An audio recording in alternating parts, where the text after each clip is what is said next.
Pernahkah kalian kepikiran bagaimana sebuah kerajaan yang dinilai kerajaan paling kaya dan kerajaan paling makmur di Pulau Jawa ini runtuh? Penasaran? Simak videonya. Kerajaan Majapahit, sebuah kerajaan yang pernah berdiri di Pulau Jawa pada abad ke-13 hingga abad ke-16 dan menjadi kerajaan yang paling memiliki wilayah kekuasaan terbesar di Nusantara, meliputi Indonesia serta Semenanjung Malaya, Singapura, dan sebagian Filipina. Wilayahnya yang strategis yang dapat diakses melalui jalur darat maupun jalur air membuat Majapahit disebut pusat kekuatan maritim dan agraris yang menjadikannya kerajaan besar dan kuat pada masanya. Sebelum kita membahas tentang bagaimana kerajaan Majapahit ini bisa runtuh, saya akan berikan sedikit penjelasan tentang bagaimana kerajaan Majapahit itu berdiri. Sebelum berdirinya Majapahit, Singasari telah menjadi kerajaan paling kuat di Pulau Jawa. Hal ini menjadi perhatian Kubilai Khan, seorang penguasa di Tiongkok. Ia mengirim utusan ke Singasari yang menuntut upeti.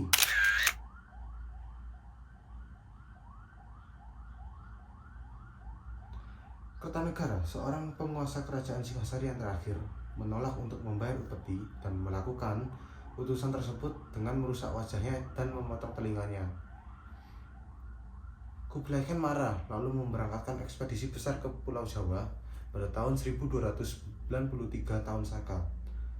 Setelah menggulingkan Raja Kertanegara dari Singasari oleh para pemberontak Kediri, akhirnya kerajaan Singasari diambil oleh Prabu Jayakatwang selaku raja dari Kediri.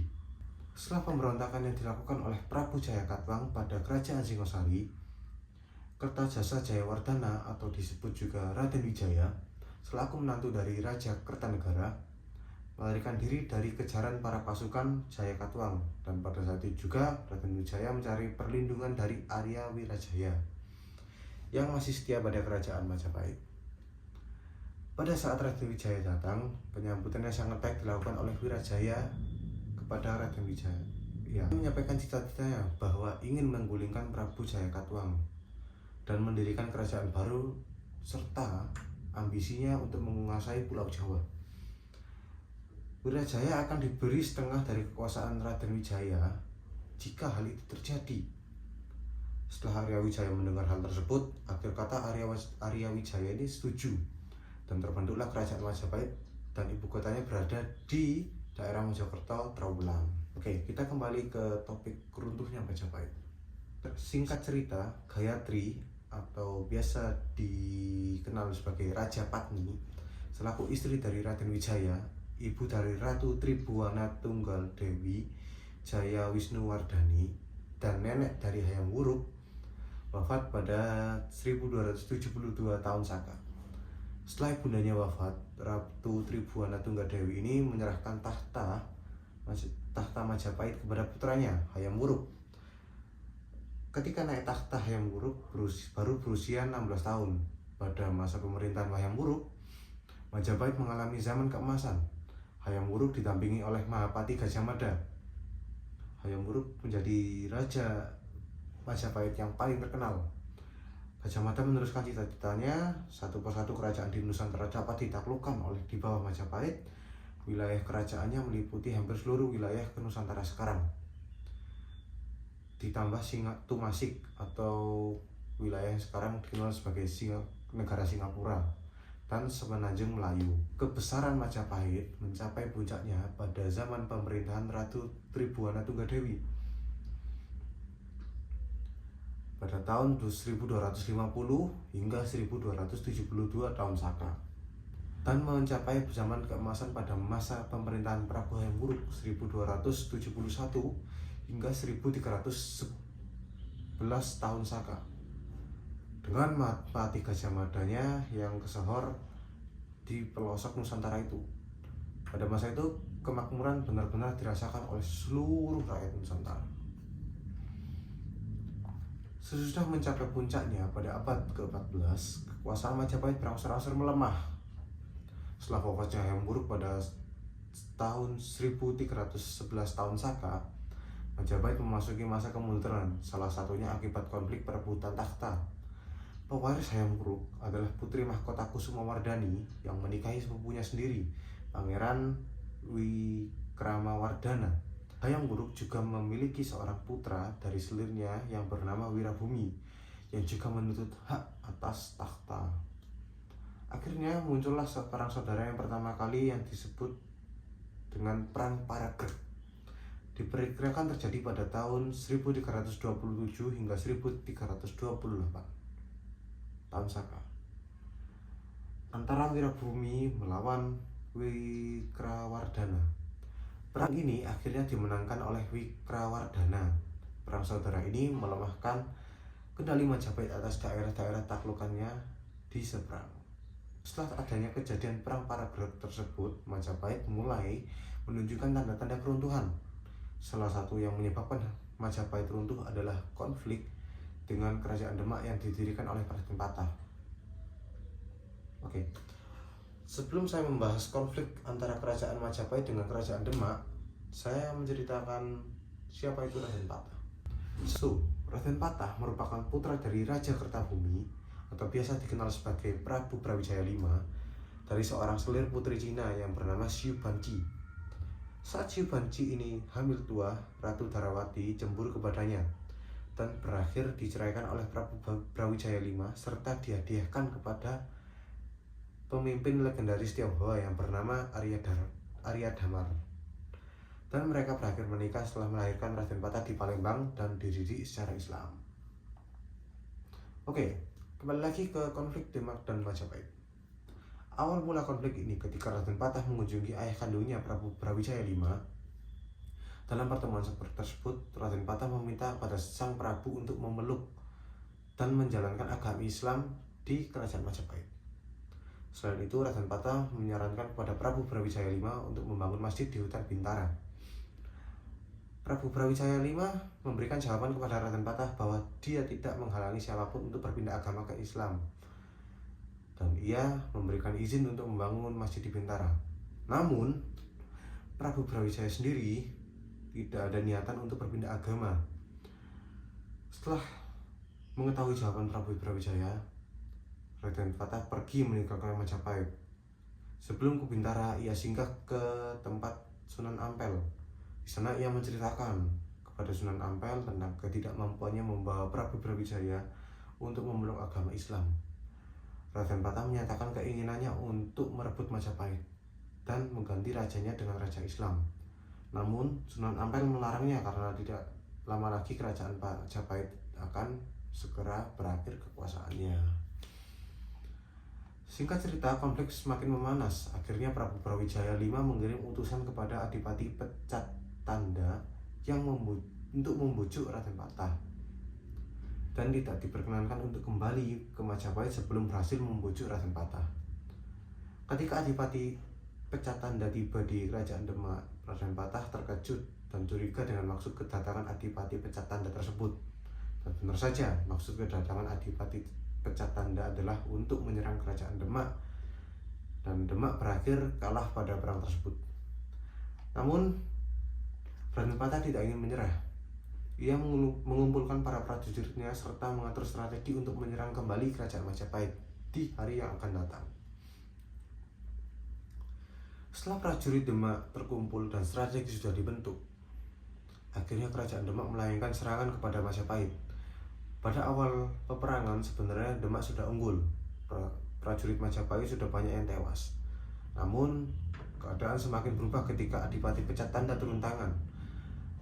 Para prajurit serta pemimpin Demak berusaha mengarahkan kerisnya kepada Adipati Pecatanda, namun semuanya gagal.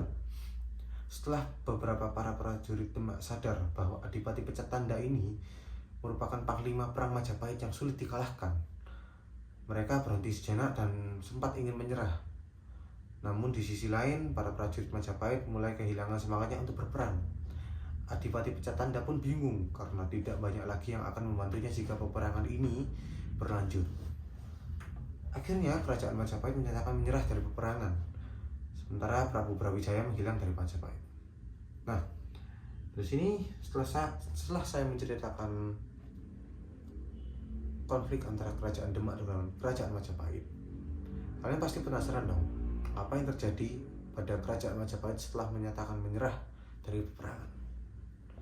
Oke. Singkat cerita, sebagian rakyat Majapahit ada yang masuk Islam dan bergabung pada kerajaan Demak.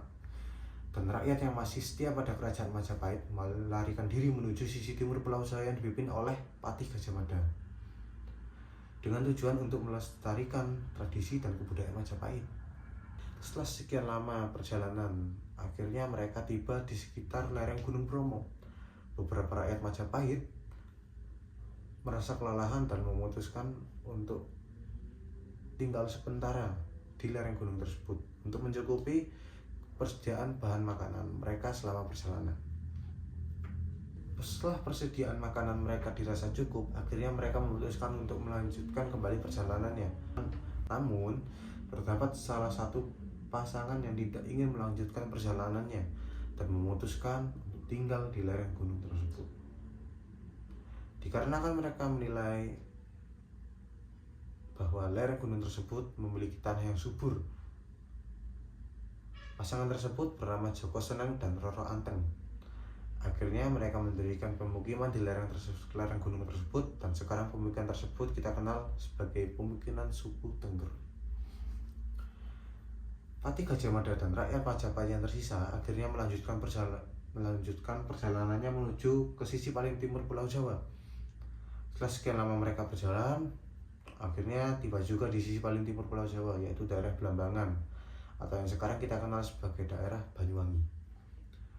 Kerajaan Demak mendengar kabar tersebut dan berencana melakukan penyerangan kembali kepada Majapahit. Para rakyat Majapahit yang mengira dirinya sudah aman dan berhasil kabur dari kerajaan Demak ternyata tidak, dan para rakyat Majapahit merasa ketakutan. Akhirnya mereka memutuskan untuk menyeberang dari Pulau Jawa dan berencana melarikan diri ke Pulau Bedahulu atau yang sekarang kita kenal dengan Pulau Bali. Sunan Ampel yang mendengar kabar tersebut bergegas menemui Majapahit untuk mencegahnya menyeberangi Pulau Jawa. Sunan Ampel juga menegaskan kembali kepada Raden Patah agar tidak menyerang kembali kerajaan Majapahit, karena mau bagaimanapun sebenarnya Raden Patah dengan Prabu Brawijaya V masih terdapat ikatan darah. Setelah Patih Gajah Mada berbincang dengan Sunan Ampel, Majapahit tetap memutuskan untuk menyeberang Pulau Jawa. Sunan Ampel menghargai keputusan Majapahit. Gajah Mada juga menuliskan Sumpah Palapa yang berisi sirah Gajah Mada Patih Amangkubumi Tan Ayun Amukti Palapa Sirah Gajah Mada. Lamun hus kalah Nusantara isun amukti palapa. Lamun kalah ring gurun, ring seran Tanjung Pura, ring haru, ring pahat, ring pahang, Dompo, ring Bali, Sunda, Palembang, Tumasik, samana isun amukti palapa. Sumpah tersebut memiliki arti sebagai berikut. Kamu Gajah Mada Patih Amangkubumi tidak ingin melepaskan puasa. Kamu Gajah Mada, jika menundukkan seluruh Nusantara di bawah kekuasaan Majapahit, saya baru akan melepaskan puasa. Jika mengalahkan Gurun, Seram, Tanjung Pura, Haru, Pahang, Dompo, Bali, Sunda, Palembang, Tumasik, demikianlah saya baru akan melepaskan puasa. Sumpah tersebut ditulis oleh Gajah Mada di atas lembar kertas dan disaksikan oleh dua orang yang merupakan penasihat Raja Brawijaya V. Dua orang tersebut itu bernama Sabdopalon dan Noyo Genggong. Sumpah tersebut akhirnya diberikan kepada kedua penasihat Prabu Brawijaya V, dan akhirnya Patih Gajah Mada beserta rakyat Majapahit melarikan diri dan menyeberang ke Pulau Bedahulu dengan tujuan eksodus atau melestarikan tradisi dan kebudayaan Majapahit. Oke, sekian video tentang runtuhnya kerajaan terkaya dan termakmur di Pulau Jawa ini. Semoga bermanfaat. Sekian dan terima kasih.